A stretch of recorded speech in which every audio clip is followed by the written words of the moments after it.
Hey everybody, Chase Barker, Solana Mobile Seeker. I am back with Andrea Fortugno of MagicBlocks. We are here to talk about Seeker, MagicBlocks, and all things Solana Mobile. So Andrea, I've known you for a very long time. You're still here. You're doing well. How's everything going, man? Not too bad, not too bad. Great to be here. And yeah, we've been knowing each other since, for a few years now. I can't keep track of the time these days. What breakpoint are you here for? Like, which one is this for you? All of them. I did all of them. I just wasn't in the community at the very first one, Oh, but you then were from breakpoint the one. I was at the very first breakpoint. Yeah, I was kind of curious. I was working in the Ethereum ecosystem back then, and then I kind of joined the Solana community in 2022. Wow, I didn't realize it, but you made the right choice leaving EVM. No offense. So just for a brief sort of TLDR, what is MagicBlocks? What does it do? What are you guys trying to achieve in the Solana ecosystem right now? Yeah, MagicBlock is a real-time engine for games and consumer apps on Solana. We started off by building the Unity SDK. That was sort of how we got a name within the Solana ecosystem, and then from there we are developing really a comprehensive set of tooling for developers to build what we think is the next generation of games and consumer app built entirely on-chain. You guys are an SDK, but it's not just purely for gaming.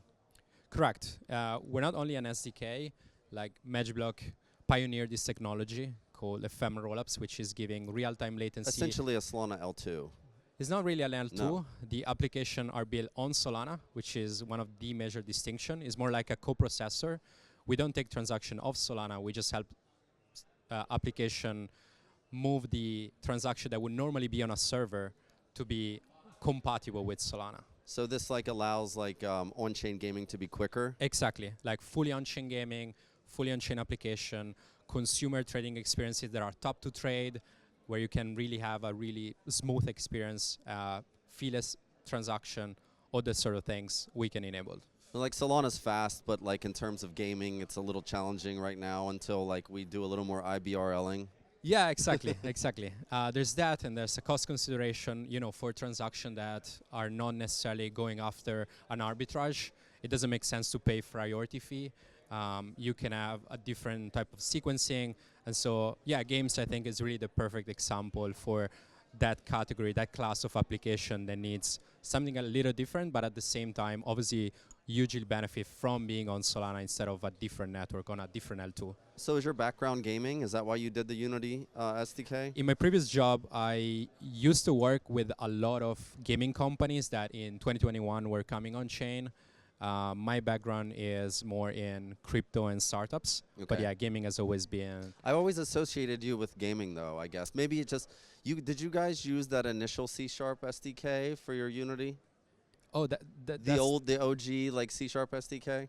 No, we rewritten it from scratch. Yeah. Cool. You guys have seen quite some success since the early days. I think you guys got into like a 16Z accelerator. Yeah. So like, how's it been coming like into Breakpoint 1, being an outsider EVM guy, and now sort of like seeing all the success that you've seen? Yeah, it was quite a journey. We came to Solana through hacker houses. Gabriele and myself, my co-founder, were longtime friends, but the hacker house actually in Dubai was the very first time where we actually came together and start building something.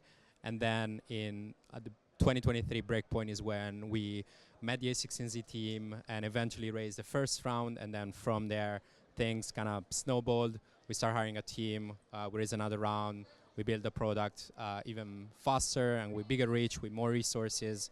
And now, we're in a great spot to power this new class of application that are coming to Solana. And you guys just ran your own hacker house? Is that right? We run, yeah, exactly. We run what we call a Magic Incubator, which was really a way to bring back some of the vibes of the hacker houses that we love so much and that put us in the ecosystem. So we invited a bunch of founders that are building on Solana with MagicBlock, and we give them support. We give them support on product market fit, engineering, marketing, how to go to market, how to fundraise, pretty much everything that you need to be successful as a founder.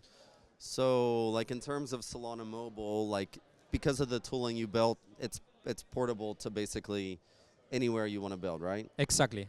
If it works on Solana, then it's compatible with all the other tooling, all the other distribution platforms. It's not really branching off or like building on a separate network. And so far, like, I think I've heard the answer is yes, but you guys have some teams using MagicBlock to build on Solana Mobile currently? Yes, absolutely. I'm always recommending to our team to use Seeker as their main distribution channel. I think at this point we have live probably 5 games or consumer apps, but there's more that are coming. And our other founders are already thinking on how to go mobile and how to use that excellent distribution channel to get more and reach more consumers and more users. Yeah, so I think I've seen a couple of the games. It's like what? It's Mattlefun, Delero. What?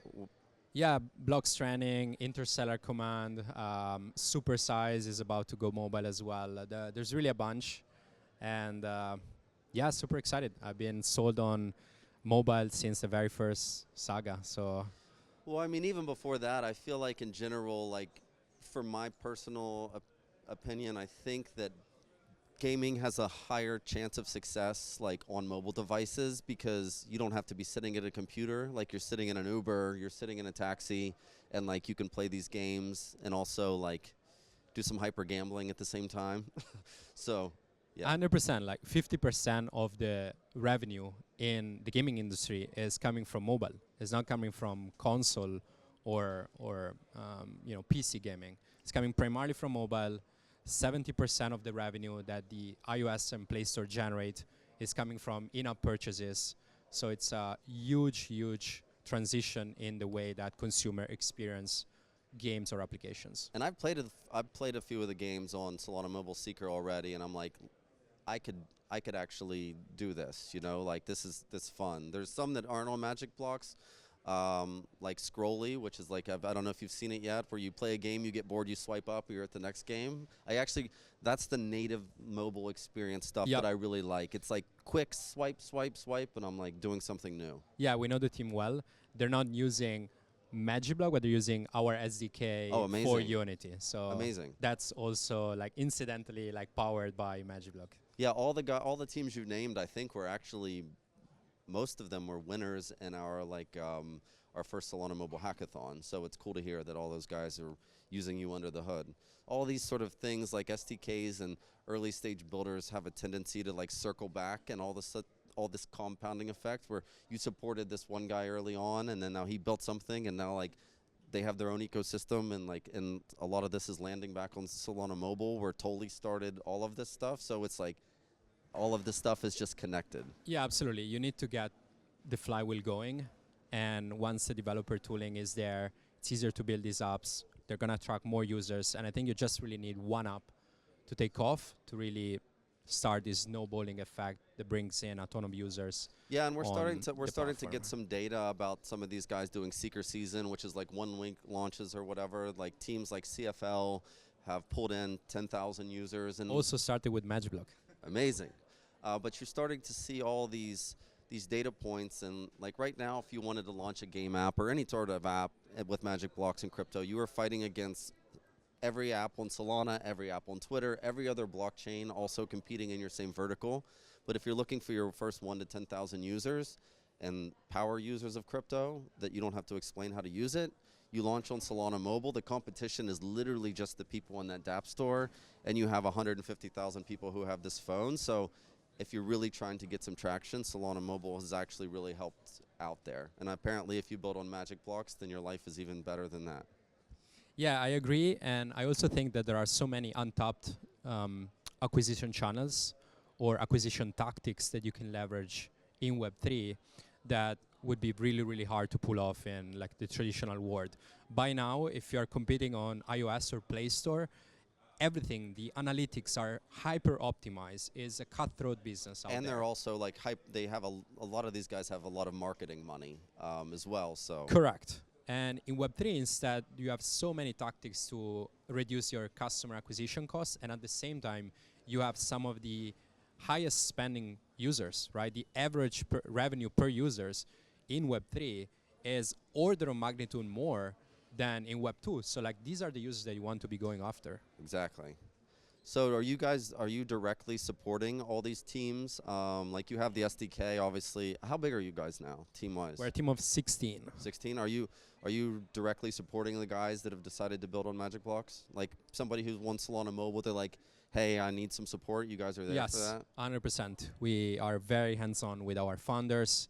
You know, we're getting to a stage right now where we have to prioritize, but at the same time, we try to give as much support as possible, both in terms of just purely improving the documentation and keep, you know, getting more feedback, but also like physically, like in a hands-on fashion, like sit down with them, solve bugs, like do everything that we can to help them out on the marketing tactics and acquisition tactics, how to fundraise, put them in touch with our investors, everything that they need to succeed.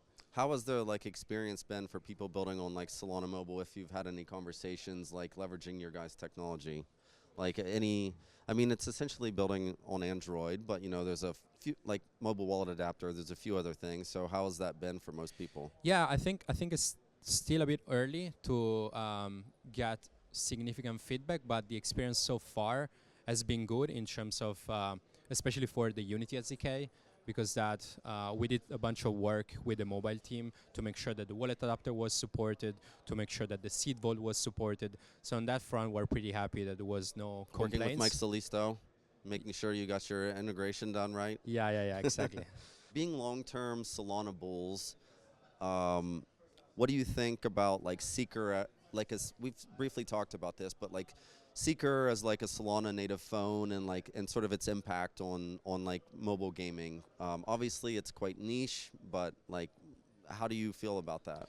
I think you just really need one app to take off in order to kickstart like something bigger. And I'm thinking of Steppen, which back in what 2021. Huge. Yeah, exactly. Like it attracted so many people in Solana with just a very simple concept and yet so powerful. So I think the same might happen with Seeker. That's what I'm hoping for, and that's what I'm pushing our founders to do. And like, I don't know if you're like fully aware, we don't talk about it all the time, but it's like out there in the universe is that, you know, we'll always create a Solana native phone, but you're essentially like, that can only grow so much. You build a phone, you have the hardware, you have all the stuff. Anatoly, of course, is always going to want to build the next best piece of hardware because he's Anatoly. But we've talking about working with other OEM distributors around the world. So essentially what happens is you're in the dApp store on Seeker. One day, a new distributor comes along and like, we'll put Seed Vault Wallet and dApp store on our phone. We're not that big, but 20 to 40 million people. Globally, that's small, but like for Seeker, that's like Solana Mobile dApps, that's huge. Latin America, like Southeast Asia, all of a sudden now 40 million people have this on their phone. So hopefully being an early person on the dApp store allows you to just grow exponentially whenever some of these things happen. As Tolly says, you gotta break the duopoly, right? Yeah, yeah. So you gotta start somewhere, and I think, yeah, again, back to my point, it only takes one app, and everything can snowball from there. Yeah, and like I think a lot of the larger apps, like they have to prioritize what they do, and like my personal like thought here is that don't worry too much always about those big apps. Like if you look at Solana Mobile dApp Store and you see a gap where something exists on the web world but it's missing on Seeker, go build that thing, because like if there's no lending protocol on Seeker, and like let's say Camino or these other guys aren't on there, and then you go decide to build a lending protocol, and people who use Seeker are like, well, Camino's not on here, I'll just use this other guy's, and all of a sudden you now have just wedged yourself in there to be in the conversation. Yeah, or you can build an app that interacts with Camino under the hood, and you become essentially the owner of the user relationship, and user would be coming to you. You can make it simple for users that are not in crypto perhaps to interact with the underlying protocol, and that can still generate a ton of money. You can just take a spread out of the yield that Camino generate or something like that. Exactly, like building on top of these dApps and building your own sort of, I've always said that I wish people would build like a suite of micro apps that like, I'm not a huge fan of the super app thesis. If I could just had an app that was just, I open it up, I hit a button, I slide to the right for a swap or something like that. Like I like the micro style apps. but you've probably seen the news. The SKR token is out in the universe now. It's not actually out. It's coming. But what do you think? Something like a everybody's gonna ask, like, why does a phone need a token? It's like, well, you can ask that for anything. Why does anything need a token? But you know, there's an airdrop allocation that's going to be out there, like presumably for users and developers, like with an incentive model like that, whether it's the phone itself or with the dApps themselves. Like, what do you think about that in terms of like these incentive mechanisms for gamers now? That's sort of potential to get a flywheel of like incentives going for users of Solana Mobile. And probably Solana Mobile dApps that are built on top of MagicBlocks. Yeah, this is one of the superpower of crypto. Tokens are incredibly powerful mechanism to bootstrap a network effect, and so that fits into the buckets of tooling that you have that I was talking about before, of what are tactics that you can use to attract users. And if you already know that the mobile is going to have a token, well, you're probably better be there, right? Because like 2 plus 2, there's probably going to be like some way for you to benefit from that in terms of user acquisition. So I'm all for it. You don't need to sell me on that. Is there any chance that we're going to see the MagicBlocks team start to build some games for Solana Mobile, or is that just not your guys? You guys are too down in the weeds right now. Yeah, we have one guy that right now is actually building games, but yeah, we wish we could do a lot more. Right now, we are really just focused on making sure that infrastructure is super stable for these other builders. And luckily, we have many builders that are using MagicBlock at this stage, so we want to build sample support apps them. that can be ported onto different places, so that if somebody's just now getting into mobile gaming, MagicBlocks is like, here's a base game, now take that, and then build on top of it and launch your own on top of it? Absolutely, and we also want to build like production-grade applications and use cases. That's ultimately like very much in our roadmap. It's just a matter of timing and priority, but definitely we already have engineers allocated to that. Amazing. So final question, what can we expect from MagicBlock in the coming time? Maybe you can't leak it, maybe you do. Do you guys have anything new coming under the hood? Or Come to the lock-in stage, 550, and you're gonna see what we've been up to in the last few months. And yeah, from here is really about enabling as many developers as possible to come to Solana. It was funny to see in our hacker hours for the first time we had developers that are outside of the ecosystem. They were not even in crypto. So it's really great to see these developers, you know, getting the value proposition, and then with our tooling, having a much smoother onboarding into the ecosystem and building not only Web3 app, but fully on-chain app. Amazing. Which is kind of crazy, right? Yeah. So yeah, we're all about that, and we're going to keep doing that. Amazing. Well, congratulations on all the success. Thanks for thanks for supporting all the builders, the mobile builders, and everybody, and helping grow Solana. So that's it. Thank you, Andrea. Always a pleasure, Chase. Yeah, we'll see you at the next breakpoint, hopefully before. For sure. All right, thanks, man.